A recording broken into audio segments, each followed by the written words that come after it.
Ponemos lo que ayer presentó él en la conferencia de prensa, donde anunció que viene a buscar la gubernatura. Inicio con Arturo Ángel Mendieta, periodista animal político especializado en todo el manejo de cifras, estadística, paralelismos en cuanto a documentación de seguridad se refiere, mi estimado, o creo que de los análisis más sobrios que presentó Animal Político, como siempre, ayer nosotros lo publicamos, 65,000 muertos, pero a ver, ¿qué te dice a ti los resultados de Alfonso Durazo? ¿Por dónde empezamos, mi estimado? Buenos días. Hola Luis, ¿cómo estás? Muy buenos días. A ver, podemos empezar tal vez por lo más obvio, ¿no? Que son los números, más allá de que luego detrás de los números, evidentemente hay una historia, ¿no? Como tú bien lo acabas de decir, creo que el saldo visto así muy frío nos arroja que en estos 22 meses, 23 ya cuando tengamos la cifra de octubre, ¿no? Pero digamos que hasta septiembre, que es la actualización oficial que tenemos, es decir, en los 22 meses en que Alfonso Durazo ha sido la cabeza del aparato de seguridad en México, por lo menos en el papel, digámoslo así, más de 65,000 personas en el país, hombres, mujeres, han sido asesinados, ¿no? Víctimas de homicidio y de feminicidio. No hay en ningún registro oficial pues que hay datos disponibles, te hablaría de los 90 a la fecha, ¿no? No hay ningún antecedente de tanta violencia ni un arranque tan violento en términos de homicidio como el que le ha tocado a este gobierno y en consecuencia a Alfonso Durazo, ¿no? Entonces, si nada más nos quedáramos con ese registro, pues evidentemente la administración de Durazo está dejando este récord, ¿no? De violencia homicida, estamos hablando de niveles de más del 60% por encima del arranque, por ejemplo, del sexenio pasado, y de más del 100% respecto a los 22 primeros meses del gobierno de Felipe Calderón, ¿no? Ahora, aquí vienen los matices, y no podemos soslayar algo que Pepio Durazo decía ayer muy acertadamente, otras cosas no tanto, pero eso sí, que es que recibieron, pues, déjame decirlo así, pues una papa calientísima hirviendo quemándose, ¿no? A diferencia de los sexenios pasados, el de López Obrador inició con una tendencia muy pronunciada de crecimiento de los homicidios que empezó a desacelerarse a mediados del 2018, antes de que empezara este gobierno, de ahí que varios expertos siempre han cuestionado el hecho de que Durazo y López Obrador se atribuyan esta desaceleración en el crecimiento de homicidios. Ellos lo ven como un fenómeno que empezó más bien a mediados del 2018, pero sea como sea, venían en crecimiento la violencia, ¿no? Y sea como sea, se logró contener y consolidar en 2019 y en lo que va de 2020, déjame decirlo así, Luis, estancamiento en el crecimiento de los homicidios. El tema es que pues se quedaron allá arriba, ¿no? Es decir, tampoco ha habido un descenso, no se ha logrado construir 2 o 3 meses donde tengamos una caída clara de los homicidios, ni siquiera con la pandemia, ¿no? Entonces, te diría que si queremos ver el vaso medio lleno, pues se quedó, ya no se siguió agravando la situación, pero la otra contraparte es que tampoco se ha logrado bajar eso, Luis, ¿no? Y además habría que preguntarse qué tanto esta desaceleración en el crecimiento de los asesinatos, siempre insisto recordando que estamos en niveles altísimos de violencia, qué tanto se debe realmente a lo que ha hecho el gobierno federal o el Gabinete de Seguridad coordinado por Alfonso Durazo, no más allá de que el combate al homicidio en general, al robo, es tarea de los gobiernos locales, y de ahí que también es cierto, hay realidades contrastantes de estado a estado, ¿no? El de Sonora, por ejemplo, ustedes lo conocen muy bien, Sonora pues ha tenido una muy mala racha en términos de violencia y de incidencia delictiva. Hay estados que están mejor, ¿no? Sí hay estas diferencias en regiones, digámoslo así, pero pues la verdad es que una duda que queda es qué tanto realmente ha incidido la mano del gobierno federal en esta situación de la violencia, porque las dinámicas criminales, y creo que el mejor ejemplo es el de Guerrero, ¿no? Guerrero por tanto tiempo el estado con más asesinatos dejó de serlo desde hace 2 años, pero la verdad es que eso obedece a que los grupos que se están enfrentando, pues uno literalmente terminó arrasando con el otro, ¿no? Entonces, qué tanto es resultado más bien de estas dinámicas criminales. Y por último, para dejar ya el tema de los datos, Luis, pues el tema de los robos, ¿no? Yo creo que no se puede menospreciar, por ejemplo, en el tema de robo de vehículos, que sí ha habido descensos notorios, claros en este delito, y es claro porque además cada que a alguien le roban un auto, en general siempre se denuncia porque hay que cobrar seguros, es muy poca la cifra negra en el robo de autos, pero luego también a la administración de Durazo le da por presumir robos, todos los demás robos, ¿no? Y todos los demás robos tienen muchos asteriscos, ¿no? Desde el hecho de que la mayoría no se denuncia, entonces los datos de incidencia que conocemos cada mes en realidad son denuncias, no son los casos que realmente pasan, y INEGI no se cansa de recordarnos que hay más del 90% de cifra negra, y lo otro no es que el 2020 es un año totalmente atípico, donde sí hubo una reducción de las denuncias de robo, pero no porque bajara la criminalidad, sino porque mucha gente salía de las calles y porque los robos de oportunidad pues disminuyeron con menos personas en la calle y en el transporte, y porque también, si de por sí es difícil denunciar, pues ahora imagínate con una pandemia encima, pues menos iban a animar las personas, ¿no? Entonces, en términos de datos, te diría que ese es el balance que tenemos de Alfonso Durazo, ¿no? No hay, yo quisiera volver a lo dices, no hay antecedente de tanta violencia y homicidios en un arranque de un sexenio, más de Uh-huh. 65,000 muertes y feminicidios en los 2 primeros años, ¿sí? Sí. Es decir, ¿a qué le atribuye esto? Sí, eso, a ver, este es un fenómeno que yo creo, ¿por qué han matado a 65,000 personas estos 2 años?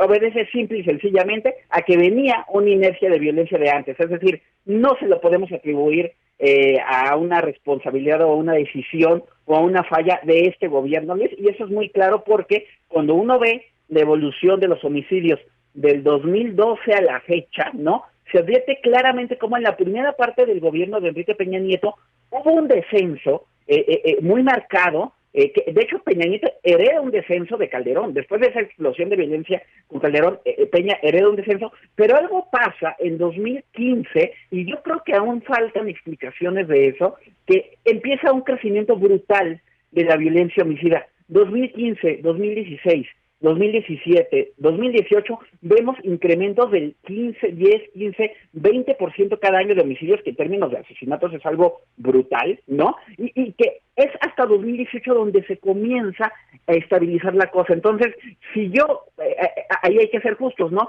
Si bien podemos cuestionar o poner en duda que realmente esta desaceleración en el crecimiento de los homicidios pues obedezca realmente a una política del gobierno actual, lo que también tenemos que dejar muy claro es que no fue su culpa estos 65,000 homicidios, realmente heredan así la situación, Luis, y pues hacen lo que pueden, tratan de coordinarse mejor, despliegan con mucha fuerza el ejército, y creo que ese es el otro gran tema, ¿no?, de Durazo, la Guardia Nacional, que sí, sin duda, ha significado un despliegue muy amplio de policías en el papel, pero que realmente son militares, ¿no? Durazo ya presumía mucho el tema de la Guardia Nacional, que sí se aprueba, evidentemente, de forma unánime en el Congreso, pero se aprueba como una policía civil que en los hechos no lo es, ¿no? Y la verdad es que si bien Alfonso Durazo, como titular de la Secretaría de Seguridad, digamos que el jefe de la Guardia, déjame decirlo así en términos muy coloquiales, porque la Guardia Nacional está adscrita a la Secretaría de Seguridad,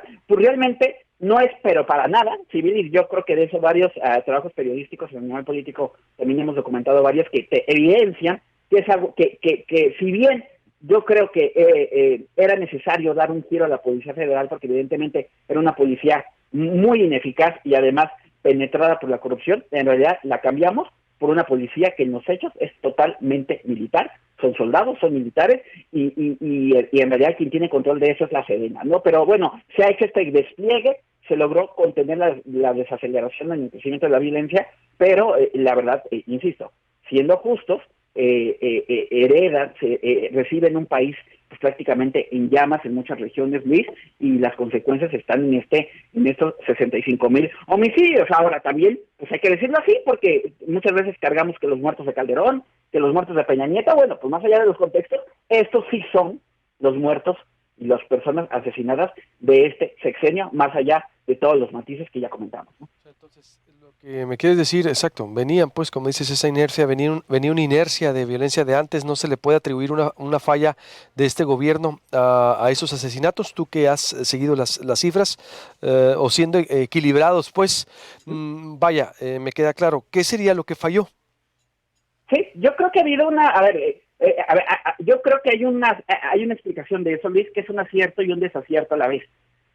Está claro que la violencia homicida para ya lograr un descenso, no solo una contención, y para además acabar con la impunidad no solo de los homicidios. Digo, es terrible que más del 90% de los homicidios no se resuelvan, y más del 95% de muchos otros delitos tampoco se resuelven. Hoy tenemos en Animal Político una nota con datos de INEGI que prueba que 9 de cada 10 denuncias por delitos, pues los ministerios públicos pues los mandan al cajón, les dan carpetazos sin investigar realmente, ¿no?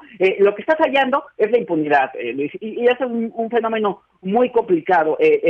Alfonso Durazo, creo que es otra de sus herencias positivas y negativas a la vez, aprobó e impulsó algo que se llama Modelo Nacional de Policía y Justicia Cívica, que todos los expertos te dicen que es el camino adecuado, que aborda la profesionalización de los policías, homologar salarios de todos los policías en el país. No puede ser, y ayer era otra nota que también publicábamos, que haya policías en México que no ganan ni 5,000 pesos al mes, ¿no? Se habla de profesionalización de policías, se habla de involucrarlos más en tareas de investigación, porque es imposible que las fiscalías resuelvan todos los delitos que se denuncian. No hay capacidad humana para eso. Tienes que involucrar a las policías, como en otros países son las policías las que de inmediato pueden incluso recibir denuncias.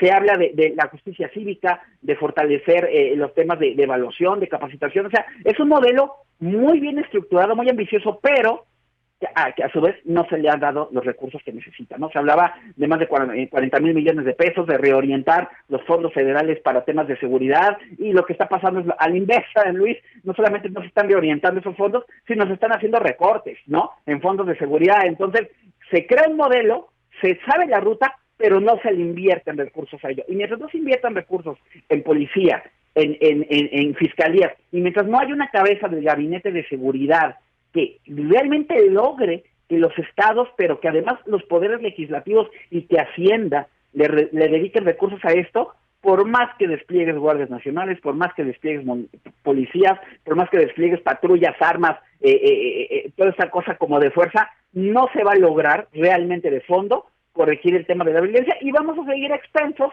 a que en algunas regiones pues un grupo criminal le gane al otro y ya no haya más gente que matar, y entonces pues haya estas especies de paz narca y esas cosas que sí muchas veces provocan que en una región deje de haber tantos homicidios. Pero insisto, se requiere pues lana, Luis, porque el modelo ya está, ahí la administración de Durazo lo puso, pero a su vez pues no logró atraer recursos al mismo. Serían dinero para la impartición de justicia.